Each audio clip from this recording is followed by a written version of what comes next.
तो आज हम लोग पुरुष जनन तंत्र को पढ़ेंगे, जो क्लास 12 में यूपी बोर्ड के विद्यार्थियों के लिए एनसीईआरटी का सिलेबस उनका भी है, जिसमें जो है 3rd चैप्टर जिसका नाम है मानव प्रजनन या मानव जनन, जिसके अंदर आज हम पुरुष जनन तंत्र सबसे पहले स्टडी करेंगे। मेल रिप्रोडक्टिव सिस्टम या तंत्र बेटा वो होता है जिसके अंदर हम लोग कोई ऐसी प्रक्रिया का अध्ययन करते हैं जिसमें बहुत सारे ऑर्गन्स पार्टिसिपेट करते हैं, मतलब उसमें भाग लेते हैं और एक ही प्रोसेस को वो संपादित करते हैं। जैसे रिप्रोडक्शन की प्रोसेस को, मतलब वो जनन की प्रोसेस को या प्रजनन की प्रोसेस को करें और उसमें बहुत सारे अंग मिलके भाग लें। या जैसे पाचन तंत्र है, डाइजेस्टिव सिस्टम, जिसके अंदर बहुत सारे ऑर्गन्स मिलके डाइजेशन की प्रोसेस को करते हैं।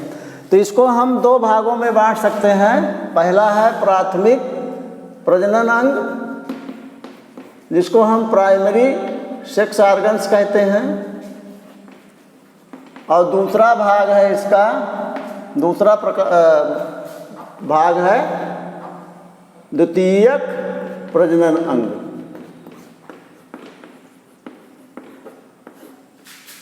या सेकेंडरी सेक्स ऑर्गन्स या रिप्रोडक्टिव ऑर्गन्स भी आप कह सकते हैं, सेकेंडरी रिप्रोडक्टिव ऑर्गन्स।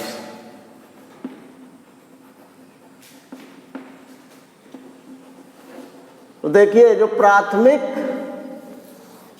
या प्राइमरी सेक्स ऑर्गन्स हैं उसमें जो है सबसे पहले आप समझें एक जोड़ी वृषण होते हैं, जिसको टेस्टिस कहा जाता है। TES टेस्टिस लिखेंगे तो वो सिंगुलर हो जाएगा, और TES लिखेंगे तो वो प्लूरल हो जाएगा। तो 2 टेस्टिस होते हैं, तो इसलिए प्लूरल लिखेंगे। और एक टेस्टिस की बात करेंगे तो वो TIS हो जाएगा, और वृषण दोनों के लिए लिखेंगे। तो एक जोड़ी वृषण जो हैं जो उदर गुहा के बाहर होते हैं। उदर गुहा means abdominal cavity, abdominal cavity के बाहर होंगे। एब्डोमिनल कैविटी के बाहर क्यों होते हैं? यहाँ पर मतलब एक ये पाउच के अंदर, मतलब एक थैली नुमा स्ट्रक्चर के अंदर बंद रहते हैं, थैली के अंदर रहते हैं, बंद रहते हैं। उस थैली को हम स्क्रोटम कहते हैं। उस थैली को क्या कहते हैं? स्क्रोटम, या इसको हम वृषण पालिका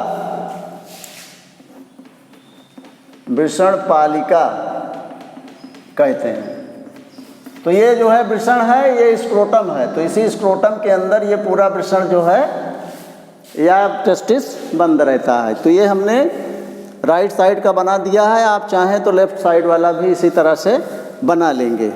तो ये वृषण पालिका के अंदर एब्डोमिनल कैविटी, मतलब जो हमारा एब्डोमेन है, ये पेट वाली स्ट्रक्चर इसके बाहर स्थित हैं। और ये बाहर क्यों सिचुएटेड हैं, बाहर क्यों स्थित हैं? यहाँ बाहर रहने से क्या होगा कि बाहर रहने पर लगभग 2.5 to 3.5 डिग्रीज टेम्परेचर जो है लो रहता है, ठीक है।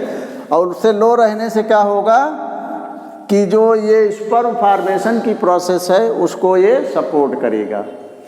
ये शुक्राणु जनन की क्रिया को,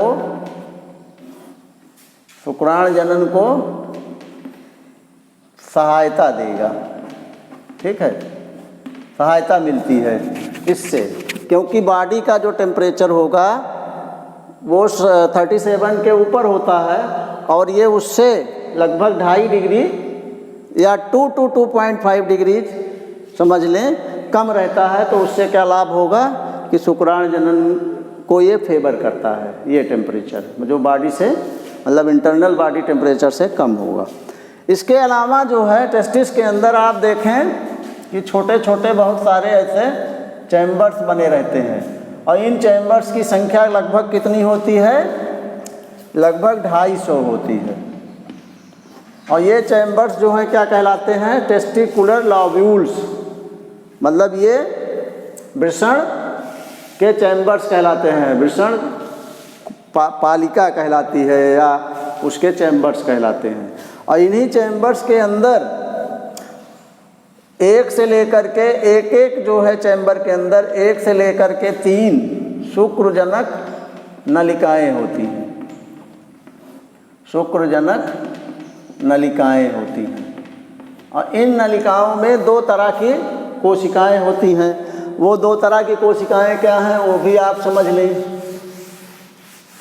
2 तरह की मतलब ये सेल्स 1 से लेकर के 3 शुक्रजनक नलिकाएं कहाँ बन रही हैं, हर 225 मतलब कि हर चैम्बर के अंदर जो टेस्टिकुलर लॉब्यूल्स के नाम से जाने जा रहे हैं, जो वृषण के अंदर हैं, उनके अंदर मतलब जो 250 के आसपास कंपार्टमेंट्स हैं, छोटे छोटे कोष्ठक हैं मधुमक्खियों के छत्ते जैसे, उसमें कम से कम 1 या अधिक से अधिक 3 शुक्रजनक नलिकाएं हैं।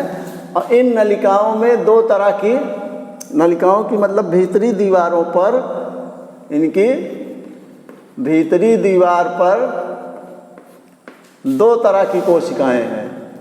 पहली कहलाती हैं सर्टोली कोशिकाएं, सर्टोली कोशिकाएं, और दूसरी कहलाती हैं नर जनन कोशिकाएं, या इनको हम मेल जर्म सेल्स कहते हैं, मेल जर्म सेल्स, ठीक है। और इनको कहते हैं सर्टोली कोशिकाएं, सर्टोली। मेल जनन कोशिकाएं क्या करती हैं, ये शुक्राणु का जो है फार्मेशन करती, मतलब शुक्राणु बनाती हैं, स्पर्म फार्मेशन करती हैं। और ये कैसे होता है, अर्धसूत्री विभाजन द्वारा, अर्धसूत्री विभाजन द्वारा इनका निर्माण होता है, ठीक है। अर्धसूत्री विभाजन होता है मेल जर्म सेल्स का। पहले वो स्पर्मेटोगोनिया बनाती हैं, फिर स्पर्मेटोगोनिया से स्पर्मेटोसाइट बनाती हैं, स्पर्मेटोसाइट से स्पर्मेटिड बनाती हैं, फिर स्पर्मेटिड्स का डिफ्रेंशिएशन होता है, उनका डेवलपमेंट होता है, तो अर्धसूत्री विभाजन पूरी प्रक्रिया से शुक्राणु का निर्माण होता है। इन शुक्राणुओं का पोषण जो है ये कोशिकाएं करती हैं। तो आप समझ गए कि ये 2 तरह की कोशिकाएं जो भीतरी दीवारों पर शुक्रजनक नलिकाओं के, जिनको हम सेमिनिफेरस ट्यूब्यूल्स भी कहते हैं, सेमिनिफेरस ट्यूब्यूल्स, ये यहाँ पर लिखी हुई हैं। ये जो है देखिए, ये सेमिनिफेरस ट्यूब्यूल्स इसमें से मतलब इन कंपार्टमेंट के अंदर होती हैं, और इन्हीं की भीतरी दीवारों पर ये 2 कोशिकाएं होती। फिर से समझ लें, सर्टोली और नरजनन कोशिकाएं। नरजनन कोशिकाएं शुक्राणु का निर्माण करती हैं, शुक्राणु का निर्माण करती हैं, और सर्टोली कोशिकाएं उनको पोषण देती हैं, मतलब उनको खाना पीना देती हैं, जिससे वो मैच्योर होकर के ये एपिडिटाइमिस में मतलब अधिवृषण में आकर के मैच्योर होती हैं, ठीक है। तो ये जो है पूरी हो गया प्राथमिक जनन अंग, या आप कह सकते हैं मेल सेक्स आर्गन्स, ठीक है, या मेल प्राइमरी सेक्स आर्गन्स या प्राथमिक जनन अंग। अब आपको हम बताएंगे सहायक जनन अंग। हाँ तो बेटा, सहायक जनन अंग या सेकेंडरी सेक्स आर्गन्स इनको कहते हैं, इनको हम एक्सेसरी सेक्स आर्गन्स भी कहते हैं। ये 2 भागों में ये भी जो है बटे हुए हैं। पहले को हम कहते हैं सहायक नलिकाएं, एक्सेसरी डक्ट्स, और दूसरा कहलाती हैं सहायक ग्रंथियां। सहायक ग्रंथियां इसी फिगर से आपको हम सब समझा दे रहे हैं, सब कहाँ होती हैं और इनका कार्य क्या होता है, आपको सिंपल भाषा में समझा देंगे, समझ में आ जाएगा। सहायक नलिकाएं सबसे पहली जो हैं होती हैं रेड टेस्टिस, इसको हम वृषण जालिका कहते हैं। वृषण जालिका क्या होती हैं कि आपको अभी मैंने जो सेमिनिफेरस ट्यूब्यूल्स या शुक्रजनक नलिकाएं बताया, वो सब जो है मिलकर के एक जाल जैसी रचना बनाती हैं। तो जब जाल जैसी रचना बनाती हैं उसी को हम रेड टेस्टिस या वृषण जालिका, यहाँ मैं रेड टेस्टिस भी लिख दे रहा हूँ जिससे आपको फिगर से मिलान करने में आसानी रहे। फिर से समझ लें ये क्या है, ये मतलब जो शुक्रजनक नलिकाएं बहुत सी मिल करके जो एक जाल जैसी रचना बना रही है, network of the tubules form inside the testicular lobules, मतलब कि जो टेस्टिकुलर लॉब्यूल्स या चैम्बर्स उसमें हैं कोष्ठक, उसके अंदर जो जाल जैसी रचनाएं बन रही हैं वही क्या है, वृषण जालिका।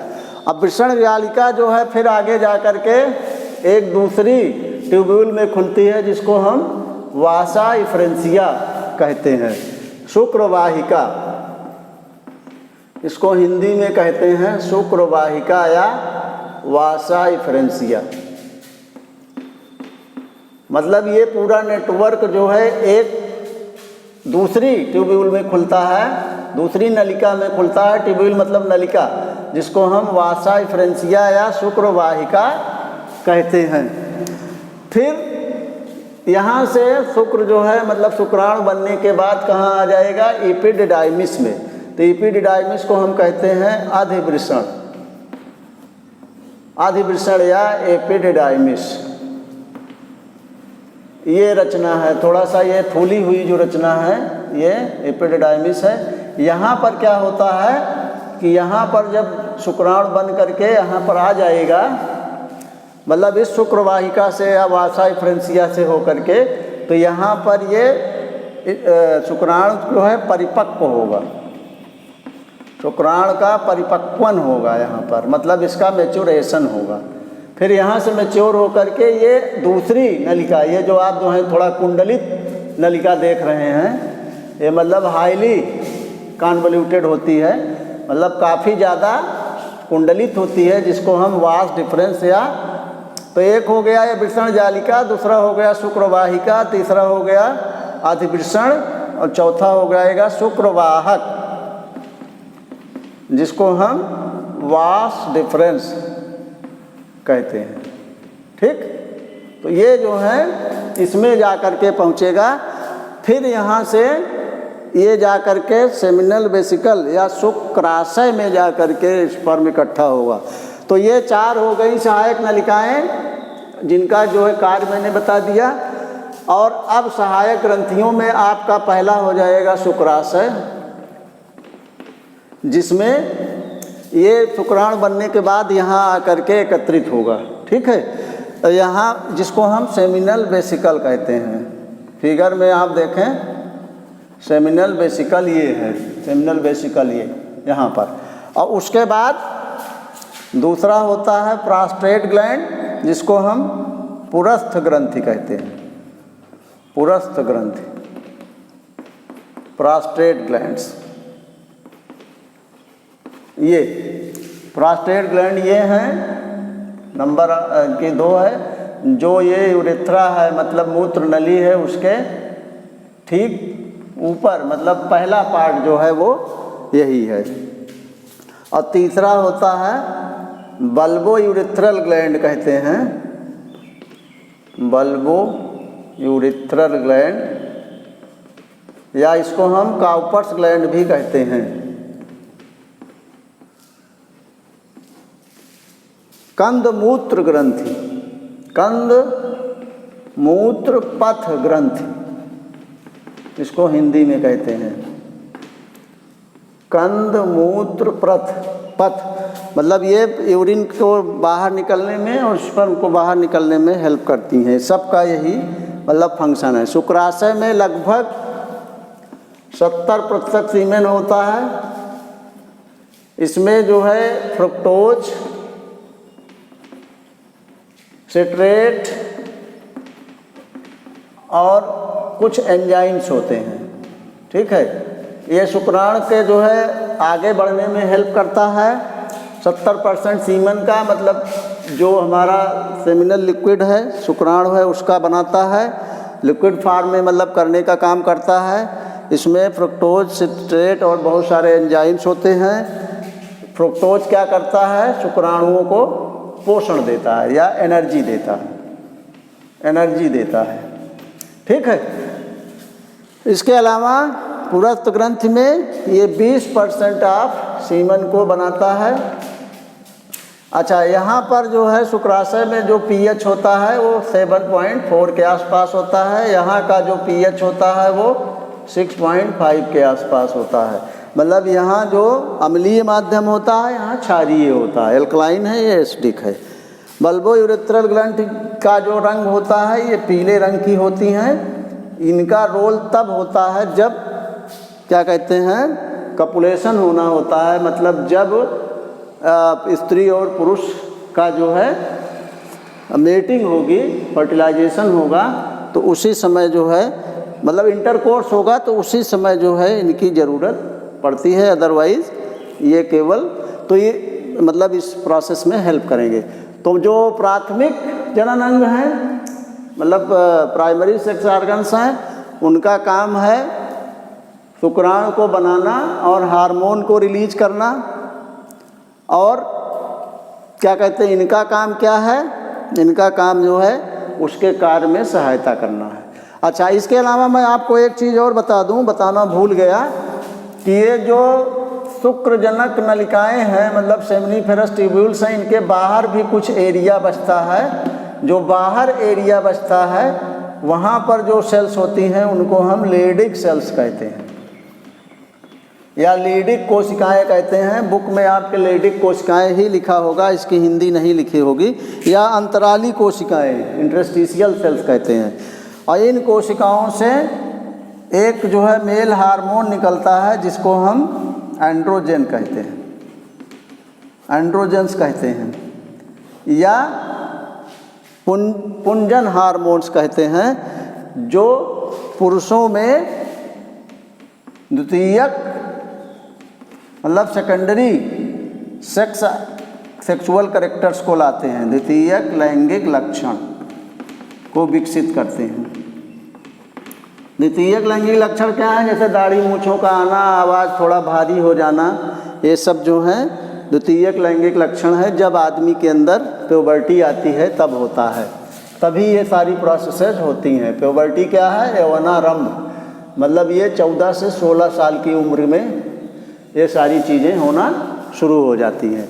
तो ये एंड्रोजेंस जो हैं प्यूबर्टी के लिए जिम्मेदार है। और प्यूबर्टी के समय द्वितीयक लैंगिक लक्षण, जैसे अभी मैंने बताया पुरुषों में दाढ़ी मूंछ का आना और इन सब चीज़ों के लिए जिम्मेदार हैं। स्त्रियों में जो हार्मोन निकलेगा उनमें आवाज़ को पतली करेंगे, मेमोरी ग्लैंड्स का मतलब ब्रेस्ट का विकास हो जाएगा। तो इसको आप लोग बेटा पूरा स्टडी कर लीजिएगा। जो भी क्वेरीज हो हमको कमेंट सेक्शन में जाके पूछ लीजिए।